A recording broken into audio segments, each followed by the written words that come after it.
How's it going, YouTube? In today's video, we got something very different to talk about on the channel. We're going to be talking about MLB The Show 25. I have not done an MLB The Show video since probably 2016 or 2017. So I'm very excited for this video because I'm very excited for Road to the Show this year. But before we get into that, make sure you hit the like button, comment, subscribe, hit that post notification bell. That way you're guaranteed to get a notification every single time I upload. Let's get straight to today's video. Starting off, you are going to be able to start in your senior year of high school. There is no taking your Road to the Show 24 and putting them in 25. Everybody starts fresh. Everybody starts in their senior year of high school. I personally like that. I know there's going to be a portion of you that don't like that you have to start over and you can't just take your guy from 24. I like that. I think it should always be like that. You're going to have the ability to go from high school, college to pro, or high school, pro, or high school, scouting combine, drafted, go back to college, then go pro. Now, I'm interested to see, are you going to be able to spend more than 1 year in college, or are they going to force you on after 1 year?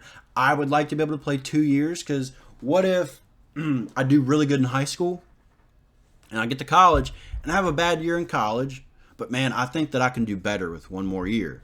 Are you going to be able to play? Are you going to be able to play more than 1 year? I'm going to lean more towards no, that you're not going to be able to do that, but we'll see.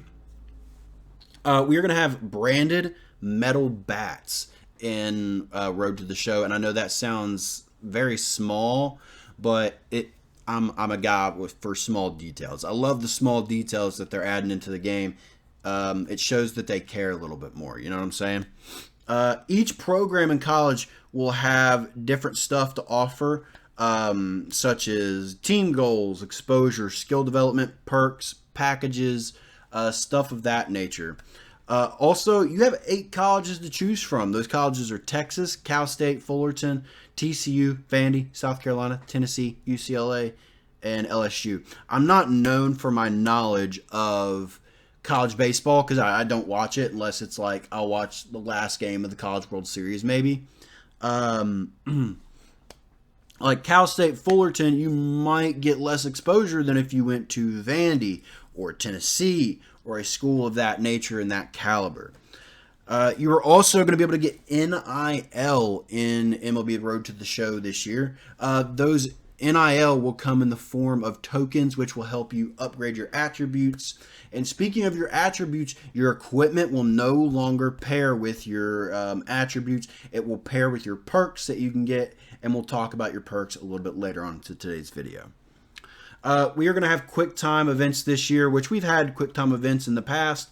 Kind of a big feature kind of that they're adding this year, but also kind of small, is the ability while you're playing the field. I believe it's just while you're playing the field, maybe while you're running the bases. Can't see this being added when you are hitting because it'd be difficult, but you have the ability to enter into first person mode. So if you're playing on PS5, you hit that big middle button, that awkward button in the middle, the touchpad, and it puts you in the first person mode, similar to if you're playing like GTA 5 or something like that. Hot shot catches. So the way it seems to me is this is just an infield thing. So if you have a line drive coming right at you or a hot grounder coming right at you, that's going to be what a hot shot catch is. And you're going to have to press different buttons and maybe a sequence of buttons to make sure you get that right. And these type of deals are going to matter with your perks, with your attributes, with your tokens. It is going to affect you. It's not like, I missed that one, shrug it off. You know, it's going to affect how your player progresses and how you handle this situation the next time that it occurs. Catchers. Man, you have to worry about blocking the plate manually now. This isn't just something that it does automatically. You have to worry about doing it yourself. Normally, I play outfield, first base when I do these Road to the Shows.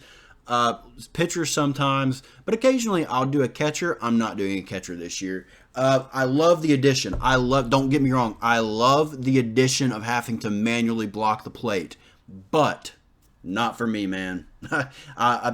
That's for all y'all that just love a challenge. That's for all you guys. Catchers will sometimes have quick time events on hits to the outfield in which they have to tell the outfielders what cutoff man they need to throw the ball to, or for like, or do you need to throw it for the cutoff to get the guy at third? Do you need to throw it to the cutoff to get the guy at second? Or, it matters. So that's new in MLB The Show 25, Road to the Show 25 this year. You will have specific hit paths for all MLB ballparks where fielders will have the opportunity to rob foul balls. I know that hit paths are a big thing in recent years because it might seem small, but if I hit a ball in MLB The Show 23 and then I turn on the show 24, I don't want to hit the ball and it be the same hit path and it just look copy and pasted, So I like this addition. Something a little bit small. I'm all for the small changes. Shows that they care. New quick time events for base runners. When the catcher has to block the ball manually, if you react to this quick time event quicker, and it'll allow you an easier opportunity to steal a base. It will also show the path of the baseball, so it's not like you got to keep your eye on the ball. It hits the dirt, and then you got to. It shows the path of the baseball for you, so you don't have to worry about that. The quicker you react to these base stealing quick time events, it will affect your base running aggression attribute, which will determine how. Like, if you have a better base running aggression, I know stuff like that, like base running aggression and stuff, it's like meaningless in the past, right? But this year they're changing that. So if you react to all these base running quick time events really quickly, then you're going to be able to see the quick time event quicker as your career goes on. So your base running aggression actually matters now. Love that. There's going to be a new base running system that is purely analog based on your camera orientation. Love that. There's also going to be a new swim move quick time event for base runners, so you can swim move into the base. Triggers a quick time event. Love that. So the path to 99 progression. The original progression system is making a return, sort of. So you're going to earn tokens similar to 2K, where you earn VC. You're going to earn tokens, which is going to allow you to customize each individual attribute or a set of attributes. And there is no cap. I know with the archetype thing, there was caps, like some things you could hit a certain overall on, and now you can hit 99 overall on each individual attribute. Love that. Love that they're not restricting us anymore. Key moments performance will determine how you handle it the next time you succeed, and you will unlock perks. Your perks will always be on. It's not something you have to toggle on and off. You will be able to alter and craft these perks using tokens, even adding other impactful effects to these perks. So each perk will have different effects. It's kind of like a Call of Duty type system, just a little bit more in depth. You can also earn equipments by dominating dynamic challenges or by monthly surprises from your agent. So your agent is no longer just this guy that sits there and everything okay? Yeah, cool. Talk to you next time. Hang up. It's no longer something like that. I think they're going a little bit more in depth with stuff like that. Thank goodness. Wrapping this video up, there's going to be new presentation enhancements for pregame, postgame, and endgame. They're going to focus more on your player's on-field journey to the MLB. There's going to be no more you're up to bat and the commentators are talking about Francisco Lindor that's sitting out there in the infield. Or they're talking about Juan Soto. Like, there's no more of that. Or they're sitting there talking about Paul Skeens who's throwing to you. They're focused more on you and your path. And I love that they're changing the focus, right? There are going to be brand new intros, mainly centered around high school and college.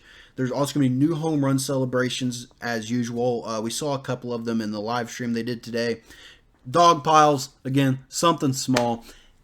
And they're going to be bringing back the female story path, which I love because I know that growing up with three sisters, one of which who played softball, I mean, it sucked. They're having to create male characters, but now, like the past 2 years, they've had the ability, they can create themselves. I love that. So glad they're bringing that back. Again, I tried to get through this video fairly quickly, didn't try to drag it out. But if you guys like this type of video, if you want me to talk more about stuff that's coming in MLB The Show 25 and ultimately do the Show 25 content, let me know in the comments section.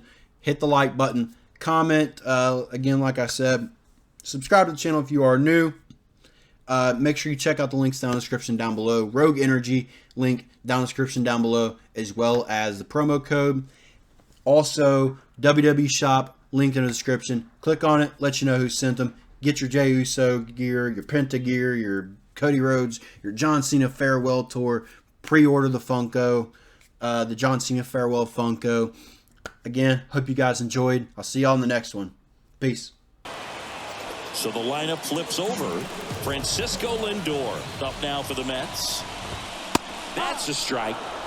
It's 0-1. For Lindor, being drafted out of Montverde Academy, he's a guy that's turned into one of the best all-around players in the game. He's got it. 2 down. Every day during batting practice, these outfielders get about 10 minutes of balls in the gaps. They practice this, and when the game comes, they make the play perfectly. Here's 0-1. Ripped to third, but handled, and that'll end the inning. And we're back, set for the last half of the 7th. So now here's the Mets DH, Edmundo Sosa.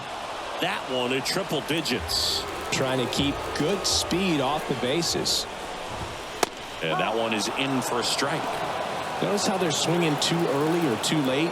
That's a timing problem. They need to guess right on a few of those pitches, and I mean make an educated guess. The line to kick the pitch. And a foul ball, he stays alive. This pitcher's done a good job of disrupting the hitter's timing with the mix of pitches and changing speeds. You want to keep that front foot inconsistent for the batter. Their swings are hesitant, and that's exactly what you want on the mound. Francisco Alvarez up now for the Mets. Swing and a miss, strike 1. All tied up here at the bottom of the 7th. Fouled off, he was late.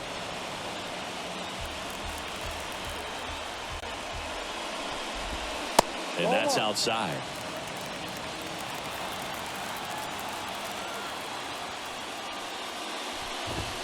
Wouldn't chase that time.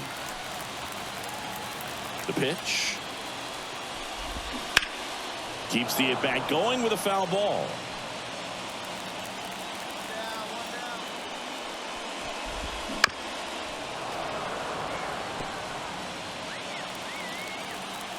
And the pitch.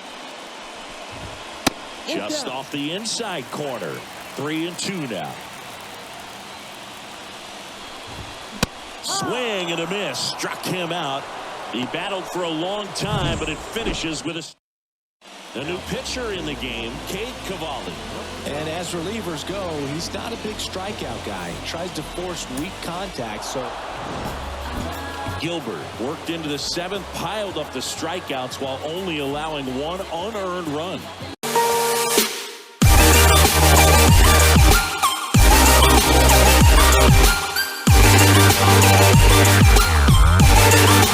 Yeah.